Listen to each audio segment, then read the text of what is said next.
Hello everyone, कैसे हैं आप सभी। मैं मोती सिंह राजपुरोहित आज आपके सामने आरएस एनालिसिस करने जा रहा हूं। तो मुझे उम्मीद है कि आप इस वीडियो को बढ़ चढ़कर देखोगे और ज़्यादा से ज़्यादा उस चीज़ का यूज़ लोगे। ठीक है, शेयर तो आप कर दोगे क्योंकि मैं कुछ कंटेंट हट के दे रहा हूँ ना। अब ध्यान से अब मेरी बातों को धीरे धीरे सुनते रहिए। पहले फर्स्ट ऑफ ऑल सभी को गुड मॉर्निंग। देन मैं एसीसी कोचिंग संचालक अशोक जी का बहुत आभार व्यक्त करता हूं जिन्होंने मुझे ये मंच प्रदान किया। साथ ही को फाउंडर भरत जी सर का भी मैं आभार व्यक्त करता हूं, और क्योंकि वो दोनों आज पाली ज़िले में एक एजुकेशन को लेकर एक नई व्यू प्रदर्शित करना जा रहे हैं कि वो किस प्रकार है कि इनसे पहले उन्होंने 2 वीडियो दिए हैं। उनके पढ़ाने की शैली लोगों से हटकर है, क्योंकि आज के ज़माने में जो आधुनिक स्टडी किस प्रकार करे, मतलब एक तो ट्रेडिशनल स्टडी चल रही है, एक अब नई टाइप में किस प्रकार बच्चों के रूप में मिलकर पढ़ाने की शैली अशोक जी सर से आप सीख सकते हो। चलो हम आज हमारा टॉपिक है आरएस, प्री मेंस और इंटरव्यू। आरएस के अंदर मुख्यतः 3 फेज होते हैं, प्रीलिम्स, मुख्य परीक्षा जिसे मेंस, और इंटरव्यू। तो आज हम प्रीलिम्स और मेंस के बारे में ही मेन फोकस रख के बात रखेंगे। तो प्रीलिम्स के बारे में बता रहा हूँ। प्रीलिम्स में इस बार हमारे बजट में घोषणा नहीं कर पाई, तो इसका मेन उद्देश्य पीछे रीज़न हो सकता है, कारण हो सकता है कि आरएस अभी इंटरव्यू होने बाकी है। तो साथ जब इंटरव्यू होंगे उस समय घोषणा कर दी जाएगी, तो आप उससे हतोत्साहित ना हो, अपनी तैयारी को कंटिन्यू रखें। ठीक है, अब इसके बाद में मैं आपको बताने जा रहा हूँ आरएस प्रीलिम्स। आरएस प्रीलिम्स हमारे 150 मार्क्स का प्रीलिम्स होता है, 150 क्वेश्चन होते हैं और 200 मार्क्स का प्रीलिम्स होता है। ठीक है, जो हमें मुख्यतः 3 घंटे मिलते हैं। ठीक है, इसके अंदर आपका 150 तो क्वेश्चन होते हैं, 200 मार्क्स होते हैं,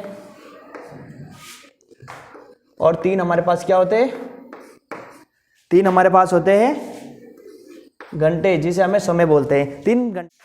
तो इसी प्रकार हमें पता चल गया कि हमारे पास 150 क्वेश्चन, 200 मार्क्स और 3 घंटे होते हैं। तो उस हिसाब से वैसे समय बहुत अच्छा मिलता है। अब मैं बताता हूँ प्रीलिम्स की स्ट्रेटजी, जिससे आप प्रीलिम्स क्वालिफाई करने में काफ़ी हद तक ये फ़ायदा मिलेगा, क्योंकि ये एक वैज्ञानिक पद्धति से मैंने इसको एनालिसिस किया है, जिसमें 2021, 2018, 2016 और 2013, मुख्यतः इसमें 2016, 18 और 21 के पेपरों को एनालिसिस करके मैंने इसका निष्कर्ष निकाला है कि किस प्रकार अपनी प्रीलिम्स क्वालिफाई किया जाए।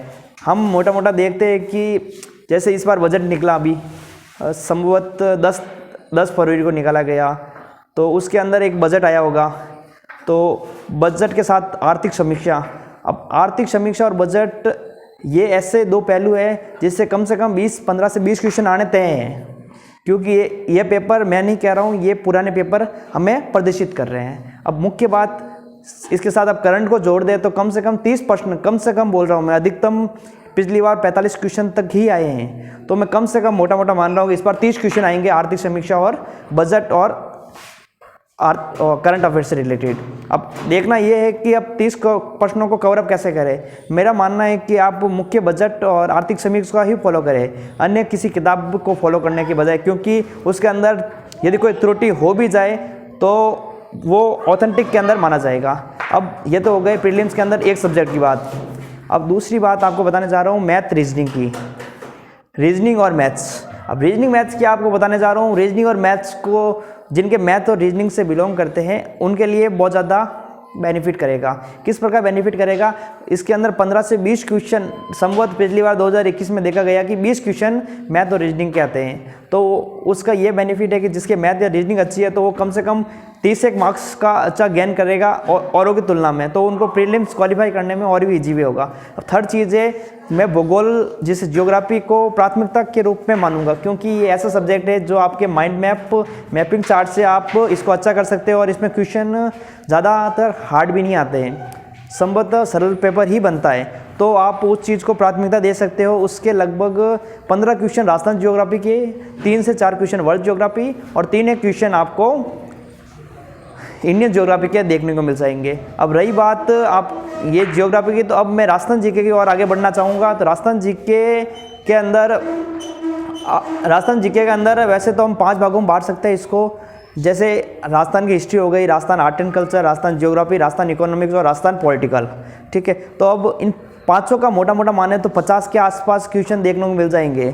अब ये हम राजस्थान वासी जो भी ये वीडियो देख रहे हैं उनके लिए बहुत बेनिफिट देगा, क्योंकि अदर स्टेट से देने वाले स्टूडेंट कहीं ना कहीं इन चीज़ों को स्किप करते हैं। अब उन चीज़ का हमें फ़ायदा उठाना है। किस प्रकार फ़ायदा उठाना है? हमें राजस्थान अध्ययन, हिंदी ग्रंथ अकादमी की किताबें, पुराने साल के क्वेश्चन, ऑथेंटिक नोट्स को हम तवज्जो देकर 50 में से 40 से ऊपर मार्क्स, 40 से ऊपर क्वेश्चन सही कर सकते हैं, जो संभवत 55 से 60 नंबर का मैटर कवर अप करता है। अब रही बात, आपने मैथ रीजनिंग भी कर दी, आपने राजस्थान करंट भी कर दिया, इकोनॉमिक सर्वे भी कर दिया, बजट भी कर लिया, भूगोल भी हो गया। इससे मेरा मानना है कि आप मोटा मोटा एक तो आप में कॉन्फिडेंस जनरेट होगा और संभवत ये आपके कुल पेपर का 60 से ऊपर परसेंटेज आराम से होगा। 60 से 65 के इर्द गिर्द ये आपके पेपर का भाग है।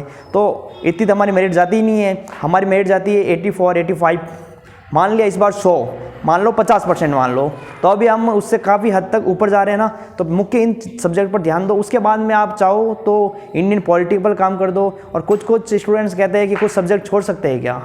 छोड़ने में आप प्राचीन हिस्ट्री और मध्यकालीन हिस्ट्री को आप स्किप कर सकते हो, क्योंकि उसके अंदर कंटेंट अधिक है और संभवत हम जो पढ़ते हैं वहाँ से क्वेश्चन आने के चांस भी कभी कभी कम ही रहते हैं। तो आप उसको सिर्फ मेंस की नज़रिए से देखें, क्योंकि मेंस के अंदर उसके अंदर आर्ट एंड कल्चर वाला पोर्शन अधिक आता है, आर्ट एंड कल्चर वाला पोर्शन अधिक आता है। तो अब मुख्यतः आप जो मेंस के हिसाब से पढ़ो तो ही पढ़ो, प्रीलिम्स के हिसाब से ज़्यादा उसमें नहीं दिमाग लगाना है, क्योंकि थोड़ी स्मार्ट स्टडी भी जरूरी है। अब बात करते हैं मेंस की। मेंस की किस प्रकार बात करेंगे? मेंस को मैंने 5 सब्जेक्ट में बांटा है। आपको बहुत जानकर खुशी होगी कि ये जो मेथड बता रहा हूँ ना, कम से कम 3 साल बचा देंगे आपके। अब किस प्रकार बचाएंगे? अब देखना है तो देखो, आप अच्छे से देखना, क्योंकि ये चीज़ हर कोई नहीं बताएगा। सब बता देंगे आपको, ये पढ़ लो वो पढ़ लो, पर पढ़ना कैसे है? 27 सब्जेक्ट से है।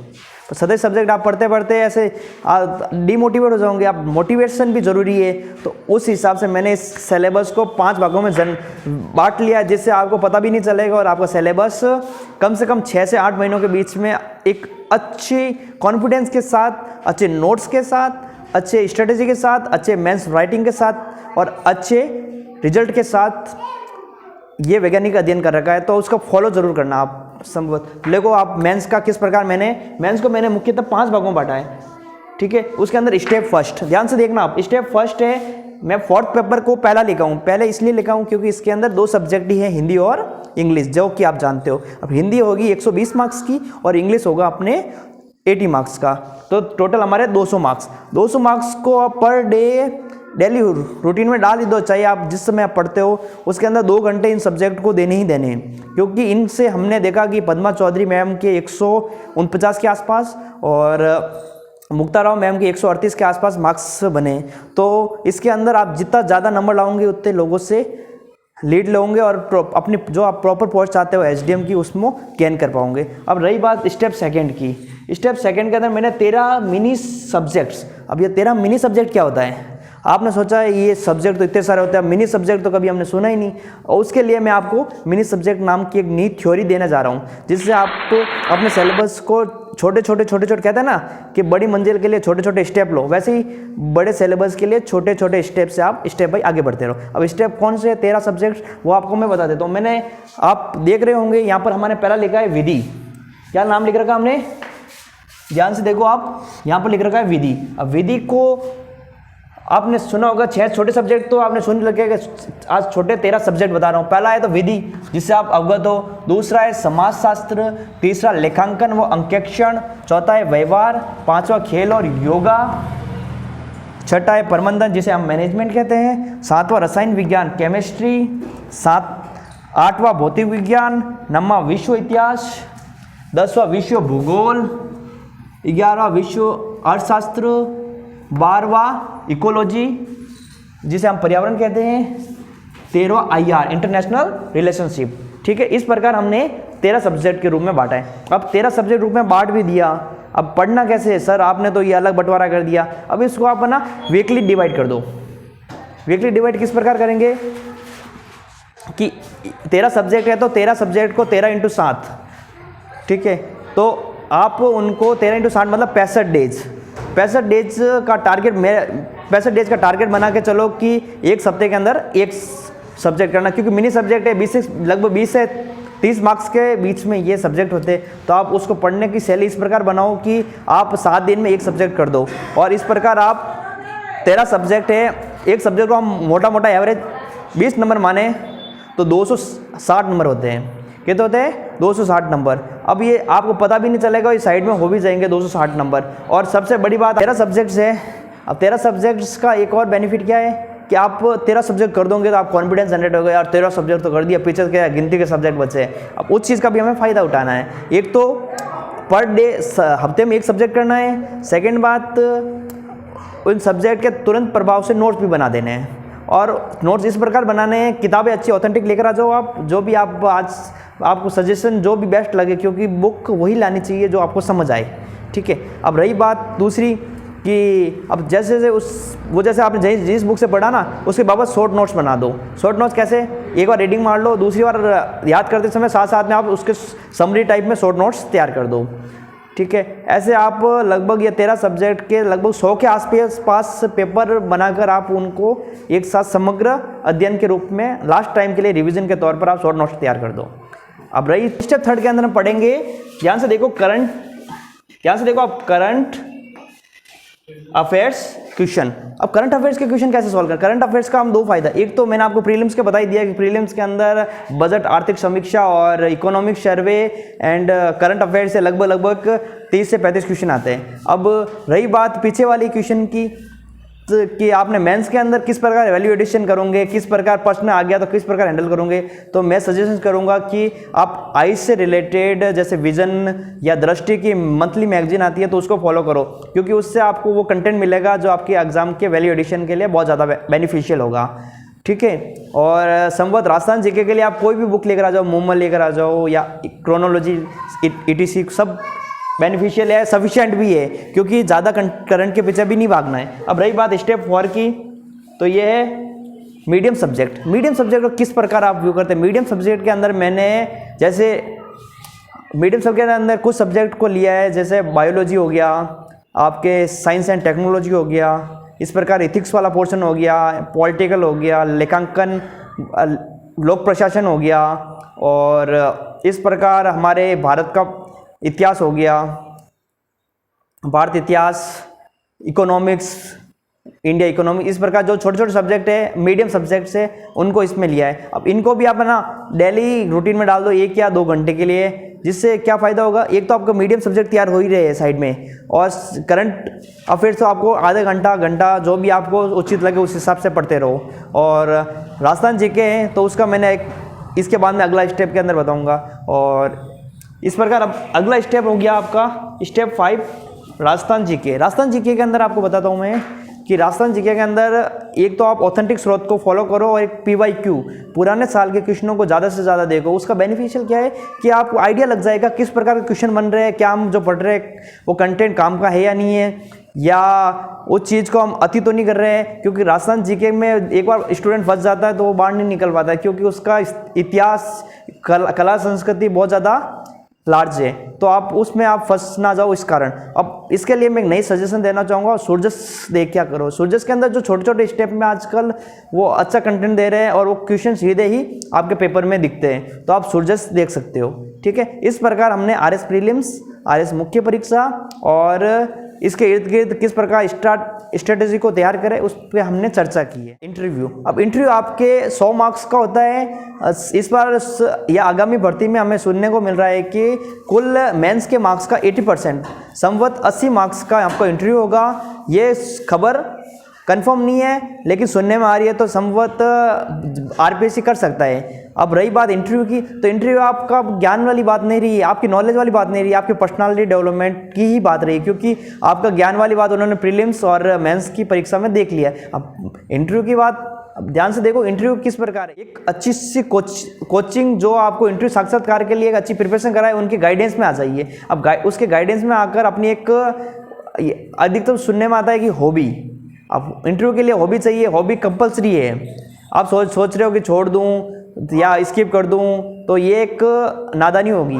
तो आप उसके लिए कुछ ना कुछ अभी से डेली रूटीन में डाल दो। चाहे आप 10 किताबें पढ़ लो साल भर में, लेकिन किताबों की भी हॉबी बना लो।